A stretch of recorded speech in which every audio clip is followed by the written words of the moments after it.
Bonjour à tous et à toutes, aujourd'hui j'espère que vous allez bien et que pour ceux qui ont repris le boulot comme moi, bah du coup ça s'est bien passé. Aujourd'hui je vais faire une petite vidéo sur le Terminator de la série T-1001. Donc pour ceux qui ne connaissent pas, qui n'a pas vu la série, c'est un Terminator en fait qui apparaît dans les chroniques de Sarah Connor. Donc on va faire 5 faits du coup. Donc on va commencer par le premier fait. C'est un modèle distinct du T-1000. Distinct, pardon. Donc le T-1001 était en fait une variante avancée du Terminator en métal liquide, différente du célèbre T-1000 qu'on connaît. Il apparaît dans la série, comme j'ai dit précédemment, Terminator les chroniques de Sarah Connor. Donc voilà pour le premier fait. Pour le deuxième fait, sa capacité d'infiltration extrême. Donc comme pour le T-1001 est en fait composé d'alliage polymimétique, j'y arriverai pas, liquide, ce qui lui permet de prendre l'apparence de n'importe qui, n'importe quoi, n'importe quel humain, y compris d'imiter des expressions faciales et une voix de façon très crédible, donc un peu plus avancé que le T-1000. Donc on va passer au troisième fait. Contrairement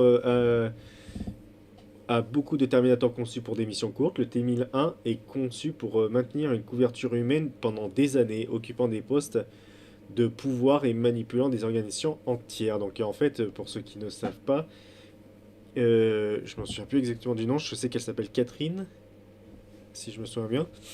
Euh, Elle occupe un poste à haute responsabilité, bah, elle est directrice, et elle a aussi le rôle de maman qu'elle remplace en fait la mère d'une gamine qui est décédée dans un accident de voiture. Donc on suppose, si je me, ça se trouve peut-être que ça a été dit dans la série, je m'en souviens plus, je suis en train de me la re-regarder justement, que ça serait elle qui aurait tué la mère de la gamine, et du coup la remplaçant. Mais elle joue son rôle à merveille quoi.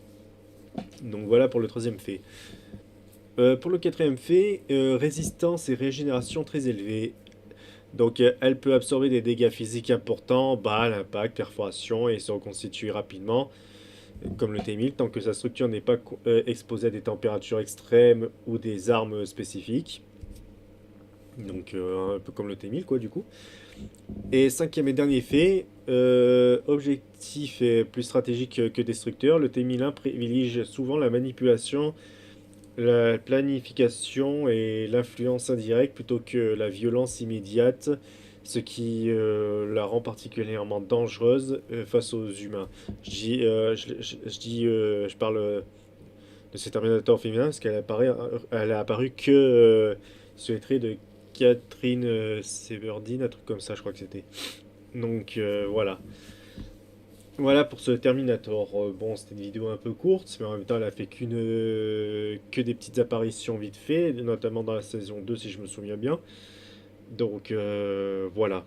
Voilà pour ce Terminator. Donc dites-moi ce que vous pensez de ce Terminator. Moi, personnellement, je l'ai préféré au T-1000.